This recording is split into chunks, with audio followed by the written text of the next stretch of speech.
Hello and welcome to Coach's Decision, a weekly show, sports talk, Bay Area and beyond. We're going to be talking about a lot of stuff today, but we want to go out ahead and wish a happy Thanksgiving to everybody. You may be listening to this via podcast or on Wednesday night live. Have a happy holiday weekend. Be safe. Thank you to Chris Spencer for coming in and working the board. Thank you to Producer Tory for being out there. And thank you to my friend Daniel Zarchi, who joins us today. I'm joined here by my college buddy, Danny. We've been talking about sports together since 2008, and since then he's been on a journey.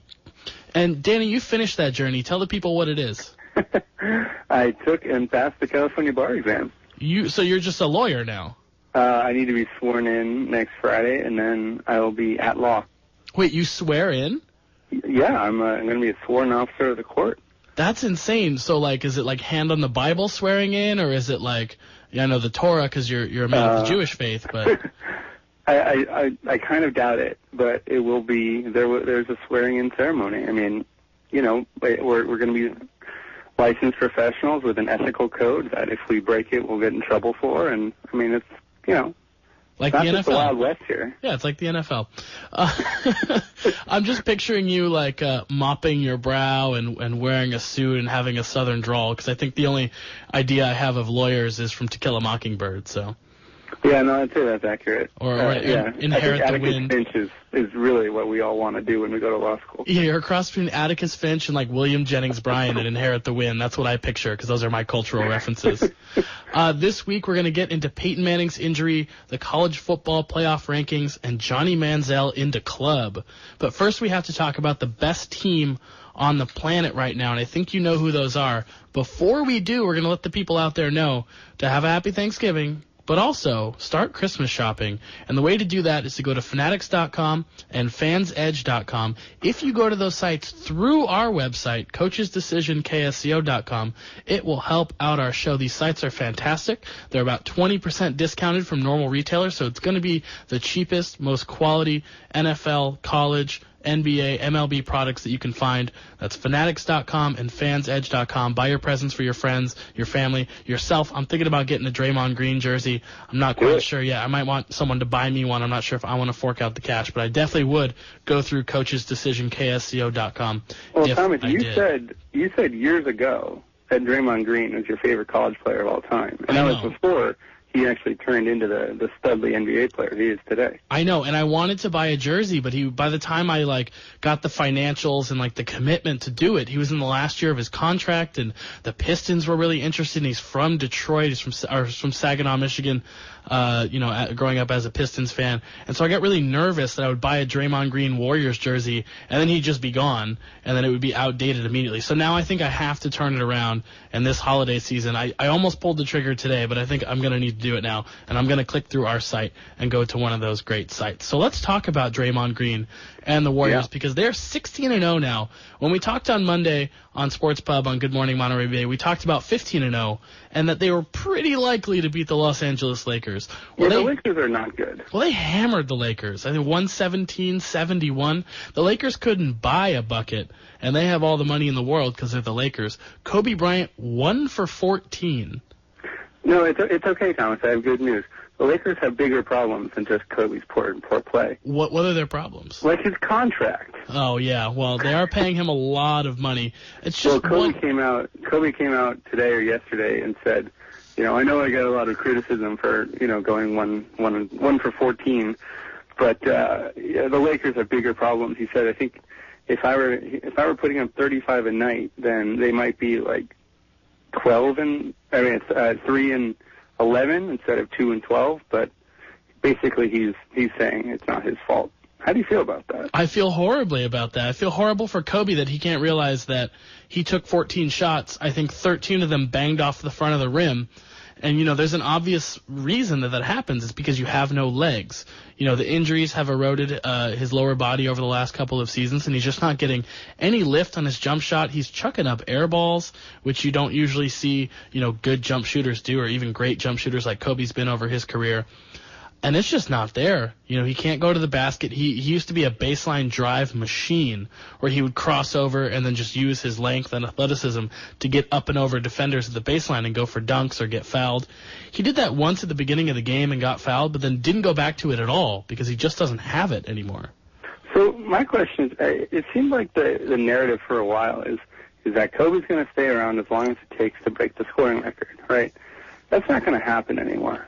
I mean, he's about 4,000 points behind Karl Malone. He's about 6,000 points behind Kareem. And he's got 4,000 more hairs on his head than Karl Malone, though, so he's got that right. going for him. And so, I mean, a good to decent season for him is like 2,000 points. I mean, a season now might be 500.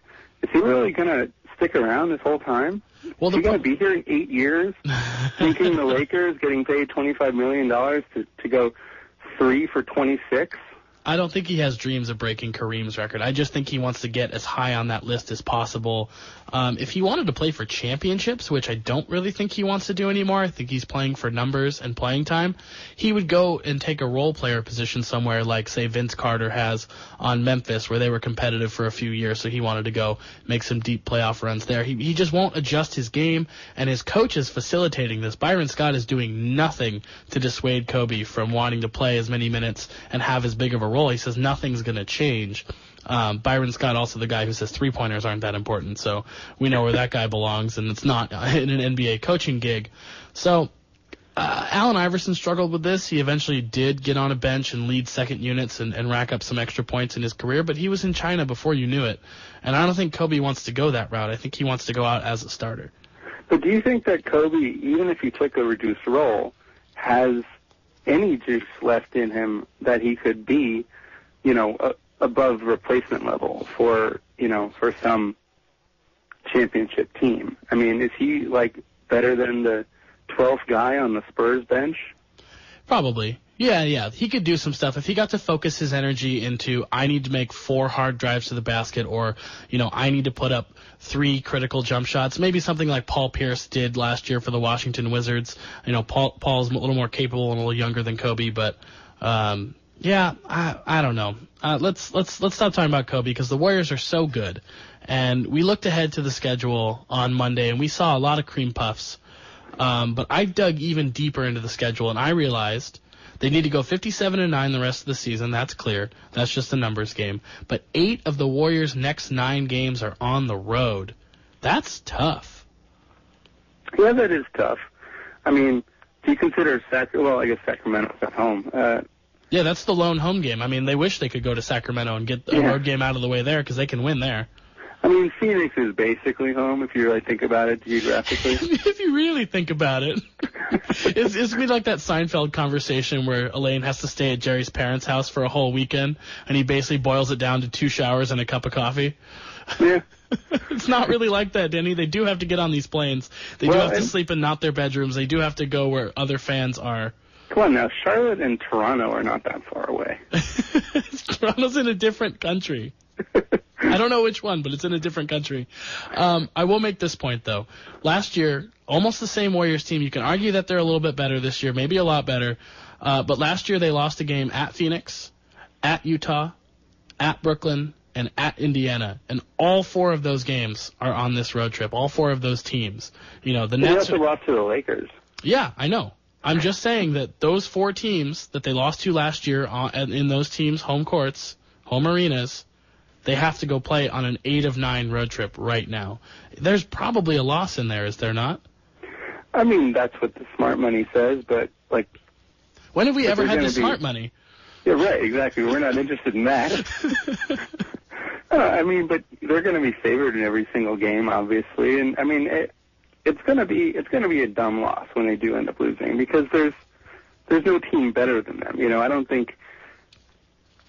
I mean, maybe a loss will end up coming in San Antonio or something like that. But I think it's much more likely that they just kind of play like they did against the Brooklyn Nets, but don't come roaring back in the fourth or something like that. Yeah, that's probably what's going to happen. And, people are saying it'll happen at Phoenix. I think it's more likely to happen at Utah, just because Utah plays a different style. They have so many bigs. Indiana, Paul George is one of the 10 best players in the NBA right now. He's really come back from his injury strong. So that's a game where Paul George can score 30, 35 points and just wipe you off the game, off the map if Curry doesn't hit, X number of threes or Draymond gets in foul trouble. All these variables happen. The next thing we have to talk about is not just how long can they go undefeated, but the 57-9 going for the 72-10 record. The interesting thing I dug out of the schedule is they've played a pretty easy schedule. They have 8 games left against Oklahoma City and San Antonio. They have not played either one of those teams yet. Oklahoma City's not as good as the Spurs, but they do play the Warriors really tough. A lot of, 130, 128 games, 121, 119 over the last few seasons. So that's 8 games. Do you think they split those? Can they win 6 of those? Like, what is the number on that? I mean, this is the first time in a long time where they're probably going to be favored in every single one of those games. I mean, they're almost certainly going to be favored in every single one of those maybe games. Not in San Antonio. Unless Pop does a thing where he's like, well, Tim Duncan and Manu Ginobili aren't going to play this game. We're just, take the loss. No, that would be great. But I doubt he's going to do it against the Warriors. He's willing to do it on national TV. I mean, he's gotten calls from the commissioner because the league is mad that he's sitting guys in nationally televised games. Pop just doesn't care. Pop's so agnostic about the league's money-making abilities. Yeah. So, I mean, those are definitely going to be tough games, but I mean, I think, things are going to change between now and that point. We don't know how healthy the big two in Oklahoma City are going to be. I mean, the Spurs are all a bunch of old guys who, defy father death for, Father a death? very long time. But, what household did you grow up in that you called him Father Death? Mother time, father, you know how it is. I want that to be your Twitter name, Father Death. I mean, I know Father Time's undefeated. I guess Father Death is the most undefeated. I bet it's taken. So those 8 games, then throw in 2 against the Cavaliers, and, we saw them lose to the Cavs in the finals a couple of games. They ultimately won more, but they say they split those games home and road. It's like the losses start to add up, and it's going to be really tough to hit 72. Or 73 if that's their goal, I don't know what their goal is. Well, their goal is to win every game. But it's not. Luke Walton's talked about, I'm going to rest guys. I'm going to start resting guys on back-to-backs, and I'm going to be limiting minutes. And right now they're limiting minutes because they're blowing teams out, and that's the best way. Have Steph Curry not play a couple of fourth quarters every couple of weeks because they just don't need to. Yeah, and when they rest guys, I mean, it's going to be against, the Sacramentos of the world and not OKC. Yeah, but watch out. Like, Rudy Gay went off for 36 tonight. Boogie was averaging 35 points a game over a four-game stretch.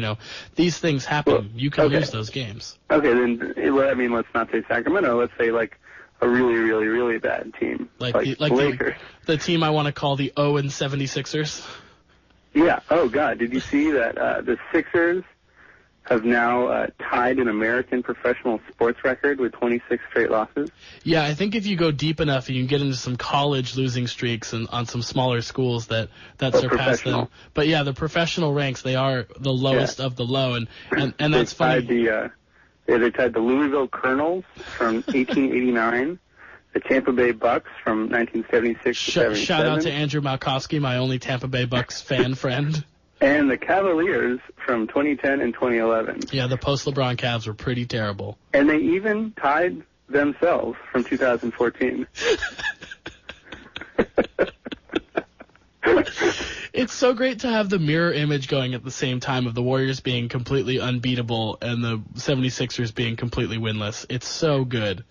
Yeah, that's good. I wish that Justin Timberlake song was coming out like this past summer and not 3 years ago, All right, we're going to bring Tory in, Producer Tory, because we have a lot of NFL to talk about. But before we do, our sponsor, 99 Bottles, the premier dining and drinking destination in downtown Santa Cruz. This is the place to be on Walnut between Cedar and Pacific Avenue.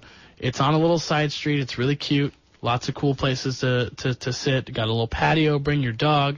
So many drink selections. They have every beer you could ever imagine from across the country. A lot of good California, Oregon, West Coast beers, but a nice mix. You got your double IPAs. You got your hefts. You got everything. You got Coors Light. If you want a Coors Light, they got that.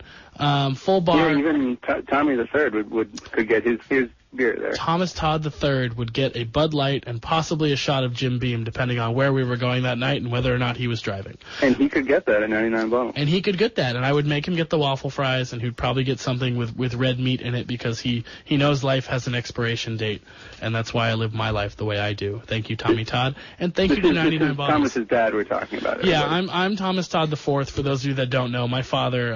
We'll bring him on the show someday, and you will realize why I am the way that I am. But let's go ahead and start talking about the NFL, because there are no buys this week, and I didn't realize that until I sat down to do my notes and my picks. There's 3 Thanksgiving games, a Sunday night game, and a Monday night game. So I was like, okay, 5 picks, we can do that, plus 2 wild cards. We'll all pick 7 games. That's cool. After those 7 games, there's still 9 more games. Why are there so many games? Because Thanksgiving is when everybody comes together, except the football players who have to bang their heads together for our amusement. But why couldn't we just have a lighter Sunday load? Like have 2 fewer games on Sunday so people could actually enjoy them instead of the mad scramble to show all the end games. I don't understand why the NFL is so cluttered. Well, my favorite thing about Thanksgiving every year and having all these football games is that people start quoting statistics from Thanksgiving. We're going to see this later. Matthew Stafford is money on Thanksgiving. He literally explodes and becomes piles of money that the other players just pick up, or they hit him so hard, like Sonic the Hedgehog, that money just pops out of him.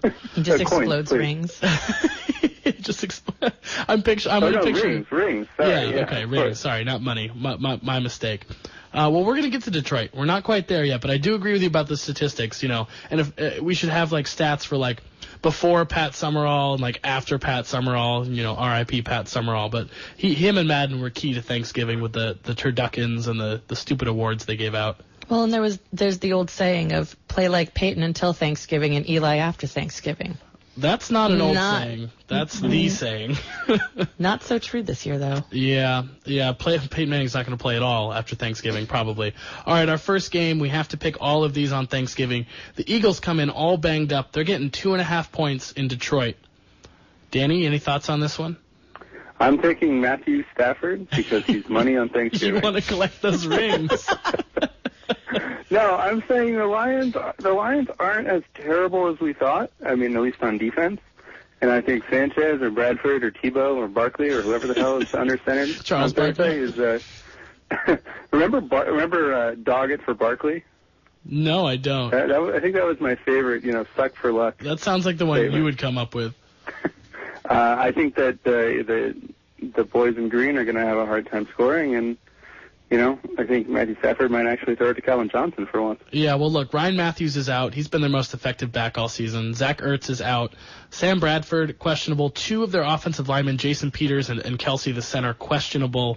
The Lions have won 2 in a row, but scored 18 points in both of those games against the Raiders and the Packers. I think the Eagles can score at least 16 points on Thanksgiving, so I'm going to take the Eagles plus 2.5. Tori? I went with Detroit because they're finally showing up for their own games.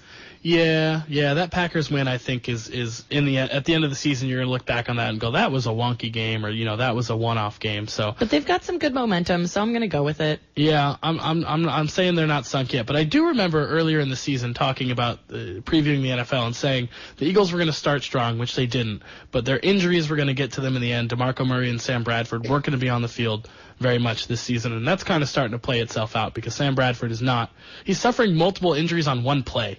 And I don't know how many guys suffer multiple injuries on one play. But he's also not good at football. Right, and that was another thing. But all the preseason hype told us he was going to be good. So I thought, maybe he'll be good, but then he'll get hurt. Instead, he was mediocre, and then he got hurt. All right, we done with that? Yep. Put a pin in that? Okay. Let's never talk about that game again. I might not even be up early enough to watch it. That's where I'm at. Carolina visits Dallas and is getting a point. Tori. Power of the Panthers. Okay, you're sticking with Killa Cam Cam. Danny. Did you say the Panthers are getting a point? Getting a point. Not anymore. The line changed. Line changed? What is it now? Negative 1.5. When did you check it? 2 or 3 hours ago. Oh, man, wait. I thought -1. I mean, yeah, Panthers -1. Panthers -1? Okay, we'll call it Panthers -1. Tori, you still sticking with Carolina? Mm-hmm. Danny? I am too. Carolina's good. The Cowboys are going to be better with Romo and Dez, and they're probably going to be a contender, but the Panthers are really, really good. Probably going to be a contender. You just said that about a 3-7 team. Well, Romo is 3-0. Right, but they don't get to go back and replay all those 7 losses. They can't lose a game.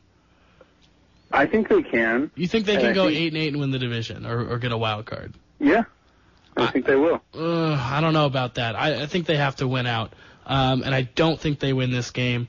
Tony Romo's healthy, like you said. They got that losing streak out of the way. Cam Newton's the MVP so far. I think Brady's been better this season, but I would vote for Cam Newton because I'm so tired of Tom Brady. So give me Killer Cam. Okay, I just want to talk about the NFC East. Why?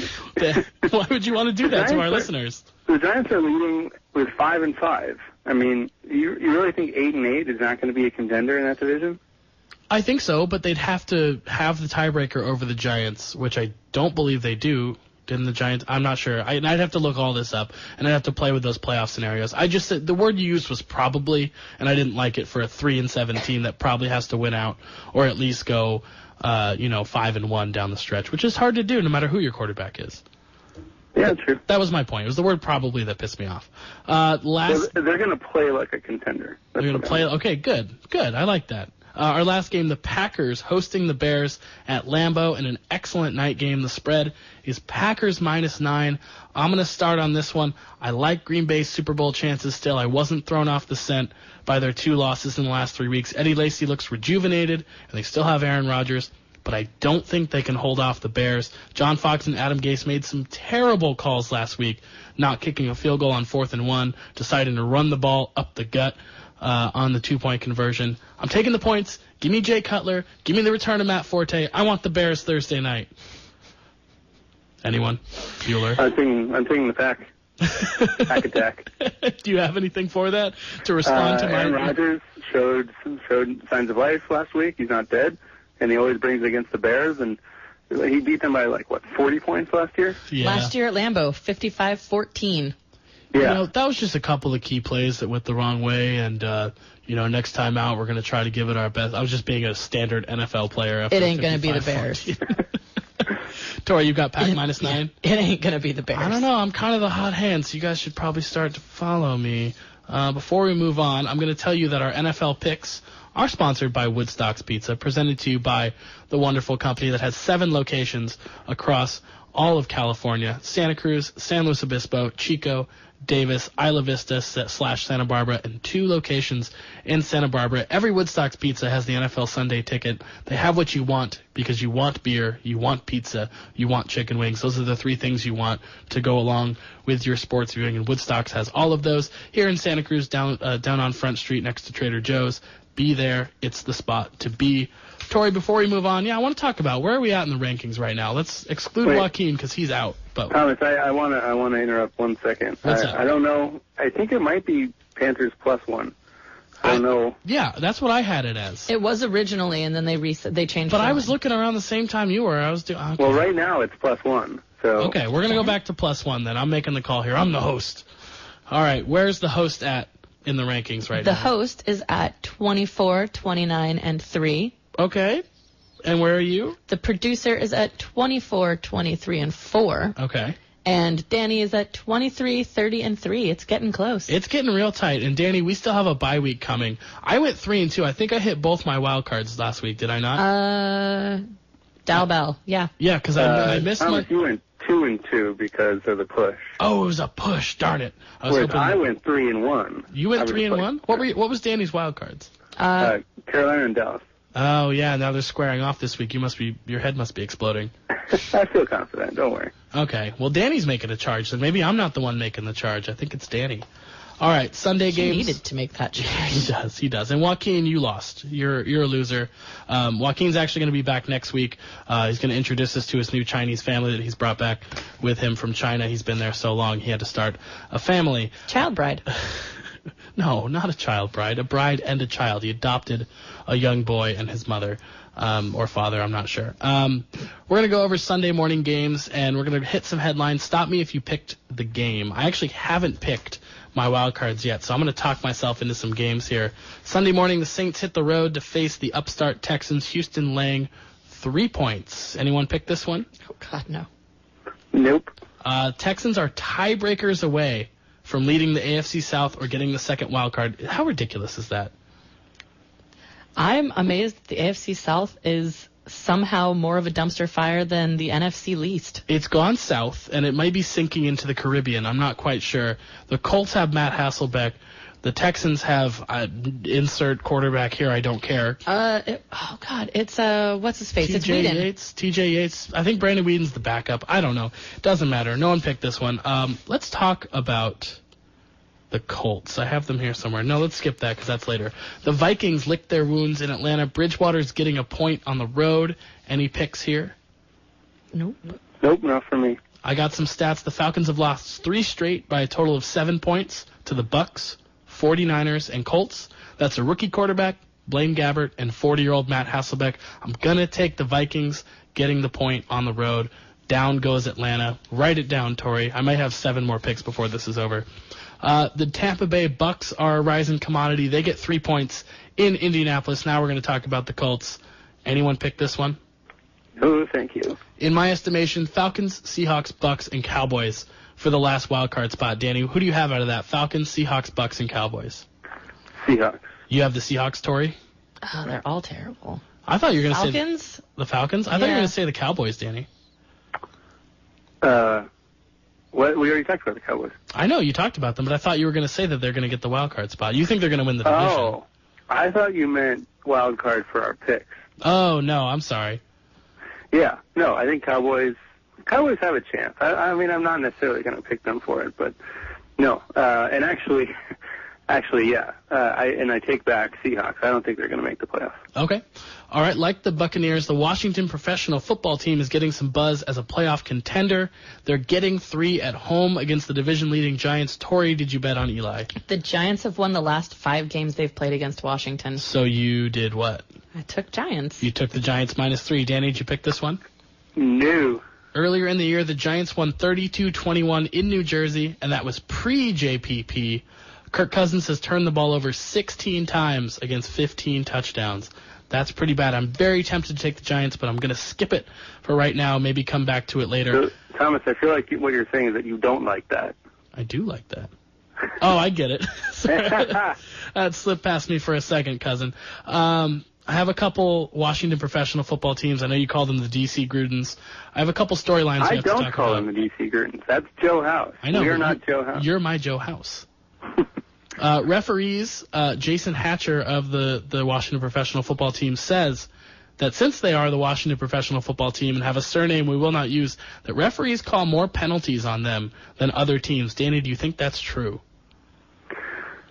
Can that be true? I mean, it wouldn't surprise me given all the crap we've seen and heard about referees this year. I mean, do you think that Cam Newton doesn't get calls because he's too young? Does the Washington team not get calls because they're too racist? I mean, well, the individuals aren't too racist. Do the Cowboys not get called because Jerry Jones is a pervert? an old racist pervert. I mean, like, that's an accusation. Who knows? He's gonna sue. I mean, also, you saw 2 horrendous calls on Monday Night Football or Sunday Night Football, with Tom Brady not going out of bounds and the inadvertent whistle that, cost them 50 yards. And then the Sammy Watkins yeah. The giving himself up or whatever that was. I mean, this officiating crew is just, it's just awful. Okay. The other one, Washington might play 2 games in London next year. Does that seem like punishment to you? A, for maybe being a poor franchise, like they keep sending Jacksonville over there, or B, is it a shot at Daniel Snyder to try to take some money out of his pockets? Well, I mean, what I find especially interesting is, we've talked about whether the NFL should have relegation, but does this mean that the Jaguars are getting too good for London? They're too posh for London. Well, it also sounds kind of like pure dumb luck. The second game just happened to fall in a way that the team's playing. I can't remember it. I read this thing this morning. Yeah, but when they send teams over there, there's a reason. When it looks like they're sending too many bad teams over there in a row, then they send the Patriots to kill the Rams, But it's always the Titans or the Jaguars or, when the Bears were bad. They keep sending over these terrible teams because they don't want to take away these teams' home games that sell out and make money for the league. You send the Jabronis. You send the Jabronis, and we talked about this. The Washington Jabronis. That's a good. All right, a good name. That's it. No more professional. They're the Washington Jabronis from now on because that's what they deserve. All right, moving on. Cincinnati catches a schedule break. They give 9 to the spiraling out of control St. Louis Rams. Anybody? No, thank you. No, thank you. The Bengals have covered every spread this season except that embarrassing Texans game. Case Keenum. Can we talk about him stumbling around the field with a concussion? Yeah, that was horrible. I mean, I just don't understand how that happened. He was, somebody who was horribly concussed could have seen that he was horribly concussed. He looked like Stedman Bailey getting out of a car. I mean, oh, I'm sorry. Jesus. I couldn't help it. It was the Rams connection.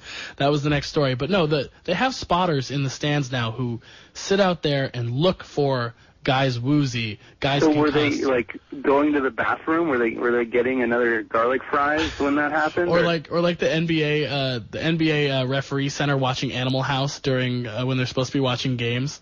They had all 8 games on the TVs, but they have 10 TVs, so 2 of the TVs were on Animal House. You just took one of my topics. Oh, did I? Fun fact. SB Nation went through and could not find Animal House on the TV schedule anywhere. You know why? So they were literally just watching They're watching DVDs. No, they bring in DVDs. It's because that's what I would do if I had that job. But this spotter needs to be fired because, he was probably A, in the bathroom, or B, just plain not paying attention because that's your only job. Yeah, I know. People use this way too often, but you had one job. It's Watch like if you're the guy who gets tackled and see if it looks like he's concussed. It's like if you're the air marshal on a plane and you've got the mask on and the neck thing and you've got a movie going and your headphones in. It's like, dude, this is not what you're here to do. You're here to be alert and pay attention. So, I don't know what's going to happen in this game because the Rams are falling apart. Stedman Bailey shot twice in the head. His cousin or relation or whoever was driving. Once in the head, once in the hip. Once in the head, once in the hip. The driver was shot. There were children in the car. All this went down in Miami while Bailey's serving a 4-game suspension for violating substance abuse policy. I have a quote here from a Dolphins linebacker named Chris McCain. He was asked about this, and he says, quote, "Miami is a dangerous place. A lot of stuff out there, nightlife. It's not something you really want to be around." That is a condemnation of the entire town of Miami and South Florida in general, if I've ever heard one. Yeah, this just brings back the Florida man stuff. Well, and I talked to people about that, and someone says that it's because the police have to disclose all of the details of all of their reports all the time, and that's why you get all these really weird stories. They're all public record. Yeah, they're all public record, whereas other states, they can choose what they leak out. So that's why everything weird happens in Florida, because all the weird stuff has to come out. I mean, it's tragic, and, best wishes to Stedman Bailey and his family, but that's just, it's so bizarre, and it sounds like he's going to be okay. I just can't believe anybody's fired. I mean, firing guns into a car for any reason is stupid. There's children in the car. You got to be kidding me. If you have a beef with the adults, I don't know. Don't do it. But there's children in the car. Don't bring kids into the picture. He's still in the ICU. He'll probably be there for the next 3 or 5 days. He's in critical condition, but he's recovering from surgery and stable. So that's good. Good, and I want to keep updated on the friend too, because I that story just leaves a bad taste in my mouth, as most of the jokes I make do too. So I apologize for that. Moving on, the Raiders are a road favorite, which I still can't get used to, laying 2 points to the lowly Tennessee Titans. Tori, I know you love picking the Raiders. I almost did. Amari's your boy. I almost picked the Raiders, and I didn't. Okay, Danny, did you pick this one? Nope. I'm going to break down the Raiders because I think we got too excited. I don't think they're very good. I'm going to list their wins. They beat the Ravens, which is not a good win in retrospect. They beat the Browns, not a good win anytime. They beat the Chargers, nope. And they beat the Jets. Okay, you beat the Jets. They're kind of an AFC wildcard contender. Cool. Their losses: Bengals, Broncos, Bears, Steelers, Vikings, Lions.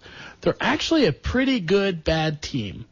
They beat all the bad teams except for the Lions, but they lose to all the good teams. They're like a trap game team. Yeah, but they don't ever beat the teams that they're supposed to trap. They lay the traps out, and the guys just walk right around. And Peyton Manning's like, nope, not falling for that one again, Oakland. Someone Well, pointed it's too this easy out. to see the traps when you've still got the dirt infield there. Yeah, the dirt infield, that's what does it. They need to put up some grass so they could lay some traps. Well, Right? and someone pointed out that the Raiders look good if you're looking at fantasy. But if you're Yeah, actually that was me, looking actually, at... last week. Okay, I was like... National was that football writer Daniel Zarchi being But quoted it's on a true, show. because you've got Derek Carr having a really good season. Amari Cooper wound up being a pretty solid breakout. Individual players are doing really well if you look at fantasy, but when you look at the actual games, like, the Raiders are still just mediocre. But for the Raiders, mediocre is pretty good. That's true. And I mean, Raiders fans should be excited because they obviously won't have the team for very much longer. So they should treasure all the wins that they do get. And 7-9 would be a vast improvement, but I don't think they have any potential beyond that. Next game, the Red Hot Chiefs favored by 6 over the Buffalo Bills. Danny? Nope. Tory? Nope. Me neither. KC's won 4 straight, all by double digits, and all without Jamal Charles.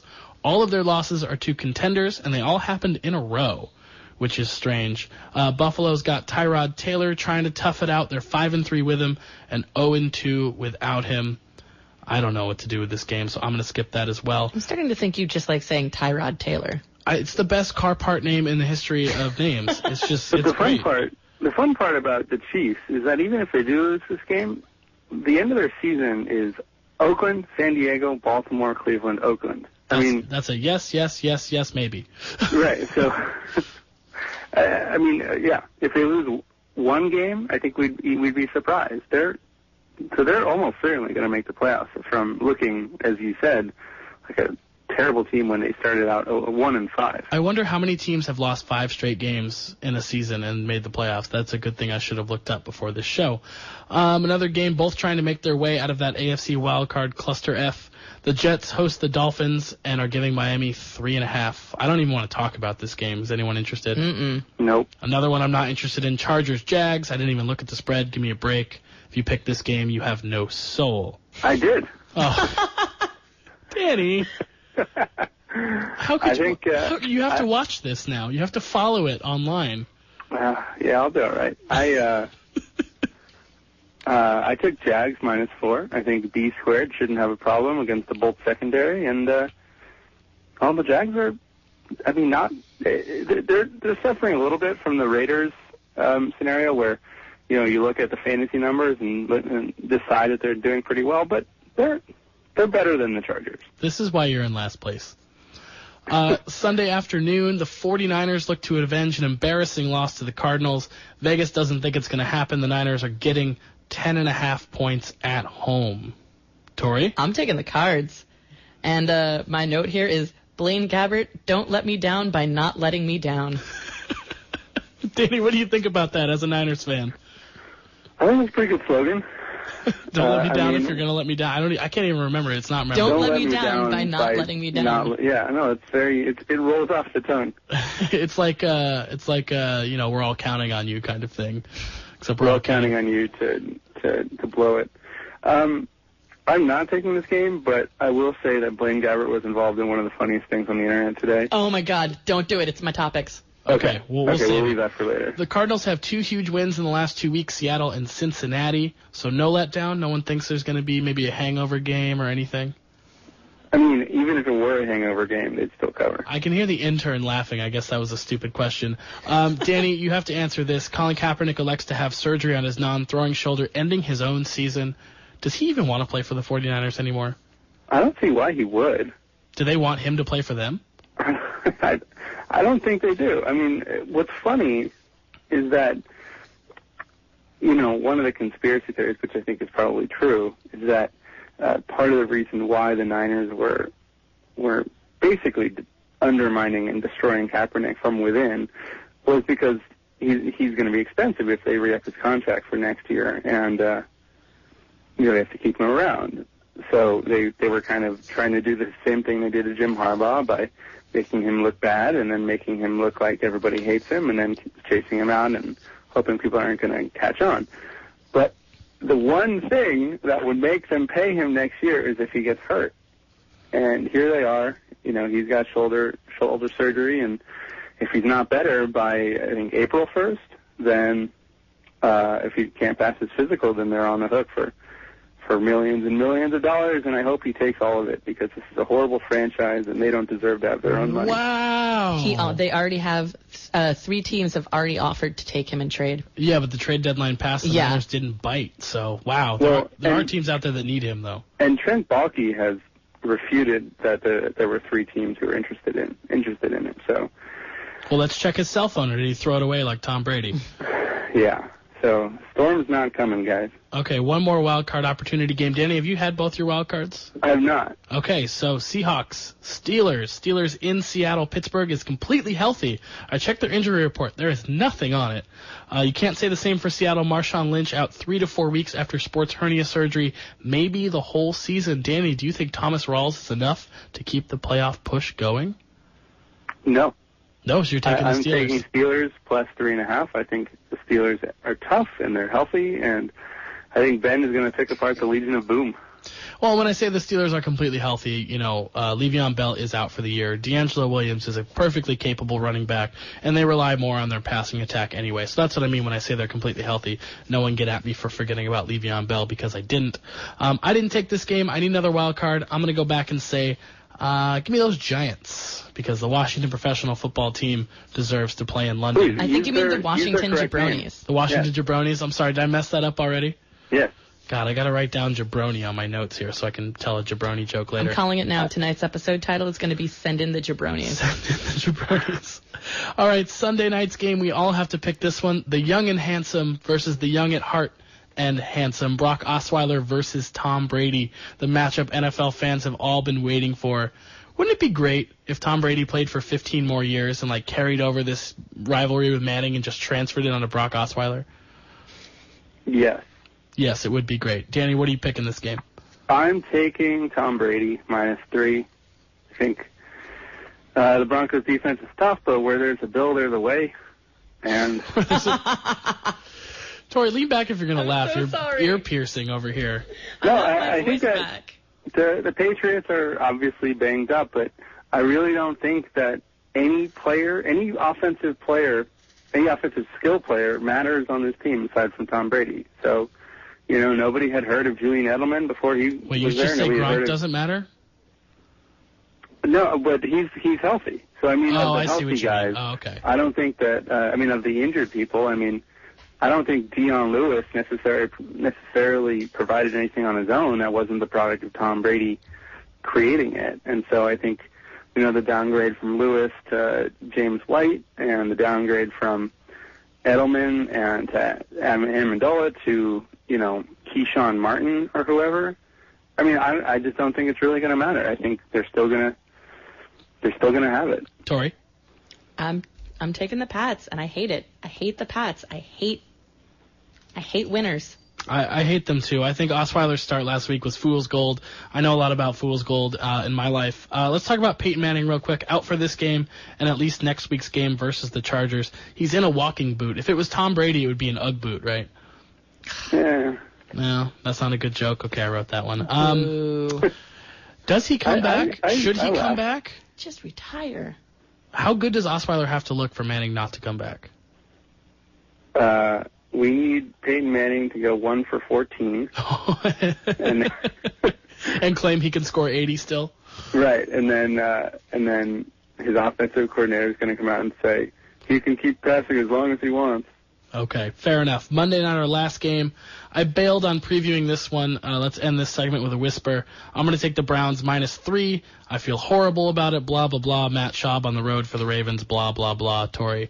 Browns, because somehow the Ravens are a slightly worse dumpster fire than the Browns are. How do you go from the favorite to win the AFC North to, what are they, 3-7, 2-9? I don't care. Danny? You want to know how? Is you lose your quarterback, your starting running back, your best wide receiver, and your entire secondary. Flacco played the first 10 games. He's just now out. No, I ironically think that losing Johnny Football actually helps the Browns in this game because McCown's just better at this point.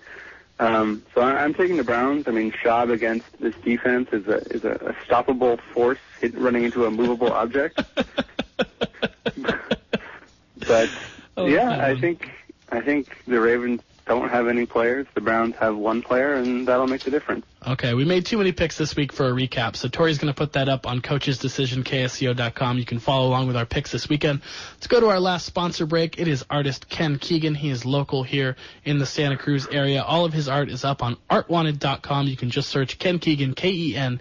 He's a huge baseball fan, so he's out of season right now, but his art is in season, so please go to artwanted.com and search his name, Ken Keegan. All right, Danny, we're going to let you go because we're going to have the intern fill in for Tory topics, but we're going to talk about Johnny Manziel coming up real soon because I want to talk about what happened to him and why he should be allowed to drink. Yeah. Well, I would just like to point out that he's being disciplined for drinking and not for domestic violence. Yeah, it's a pretty silly situation. We'll get some talking about that. Maybe on Giants Pod we'll have a special Johnny Manziel segment. Well, thank you, Danny. Go get a lawyer job. Go make some of those money so when I hit you, rings will come out. Yeah, will do. All right, Thanks for having me. Thank you, buddy. All right, we have a guest on today. He is the intern. His name is Cassius. Interns don't get last names, so you're just going to be Cassius on the air. I guess that'll work. You're a fantastic kid. I've been enjoying talking to you. I had you on Sports Pub one of these weeks, and we're going to get you all trained up so you can be one of KSCO's sports assets. Right now, we're going to turn it over to Tory for Tory Toppings. Cassius, feel free to chime in with anything you think. Please just don't swear. Absolutely. Blaine Gabbert is the only person to show up at his press conference this morning. Wait, no press or anything? Apparently the 49ers forgot to put it on the agenda, so he walked in and there was a Comcast photographer, and that was it. So he sits in the front row and says, I'll be the one asking questions today. Did he ask any? No press showed up. Who could he ask? I mean, it's really funny because I've been in press conferences and I've interviewed coaches and players and stuff, and what happens is it's really awkward. It's not fun. It's not cool. There's nothing interesting about it. You ask questions, they give you non-answers, and then if there's a long enough pause, the guy just says, okay, and they get up and leave. Or they go, that's Both it. teams played hard. Yeah, but they get up and leave, and it's just really awkward. It never ends on a positive note. You know, there's no way to make it good. It's just always super awkward. So I can imagine this would be the most awkward where he sits down, okay, thanks, and then leaves. He walked in, and there was nothing there, so he just decided to sit in the front row of the seats instead. I would have just, if I was the CSN camera guy, just, cracked a beer and handed it to Blaine Gabbert and cheers, man. This is all I got to get me through my day. Pull it out of his cargo pocket. I think you'd probably have to thank his team and coaches and God, too. Well, God was the only other person in the room. So. Tori? All right, breaking news. Ryan Fitzpatrick shaved his beard. What? How will we recognize him? I don't even know what number he is. I might confuse him for the kicker. What? How can you do this to us, Ryan? He said he needed a change. He was hoping to reinvigorate some mojo. Oh, Woodstock's correspondent Derek Bozo is not going to be happy about this. I know. Now we can tell them apart. I think it's that headshot he took crossing the goal line. Oh, so he didn't shave it? The beard just got knocked off him? It must have, yeah. Like when the Jets hit Anquan Bolden, I bet all his stubble fell out, a couple of nose hairs back in that hit. Okay, Tori? So, instead of discussing the Warriors-Lakers game at halftime, the TNT crew decided to play tic-tac-toe on Charles Barkley's very plaid suit. I watched this. The people I was watching with said they do this all the time. And I was like, well, don't you have a job to do? You had one job to do, analyze a horrible basketball game. And I guess it was such a blowout that it didn't matter. But the letters didn't really fit inside the plaid, so the joke was kind of lost on everybody, especially if you're watching in a bar or restaurant that plays the game on mute. You have no idea what's happening. Oh, yeah. I was working. I looked up, and I'm like, why are they playing tic-tac-toe? Yeah, I'm on the patio drinking a beer at Woodstock's Pizza, trying to follow along with this game, and then all of a sudden, tic-tac Barkley. I don't know. All right. I'm surprised he didn't throw anyone through a window, but that's an old story. I know you hate esports. I hate esports. Oh, I like EA Sports. Yeah. It's in the game. So Mark Cuban was fined $15,000 for dropping an F-bomb prior to his League of Legends match against Intel CEO Brian Krasanich. Wait, how much? $15,000. It's a roll of toilet paper for Mark Cuban. It's about the equivalent of a roll of toilet paper. When told that the money would go to charity, he responded by dropping another one. Oh, well, okay. He's a billionaire. He'll always be a billionaire. He bought into an NBA franchise at a time when they weren't that valuable. Now they're more valuable than ever. So even if he was only a millionaire before, he'd be 4 times that now because his franchise has gone up so much. I love Mark Cuban, except when I hate him. I love Mark Cuban except when I hate him. Yeah. I'm a huge fan of Mark Cuban across the board. It's all great all the time. Cassius, you should be interning somewhere else, I think. Maybe on Shark Tank or... He's a Pats fan. Oh, Pats Nation, baby. Pats Nation. All day. So you'll like this one, Thomas. Adele has been approached for Super Bowl 50 halftime. Oh, please, melt my heart. Hello. Hello.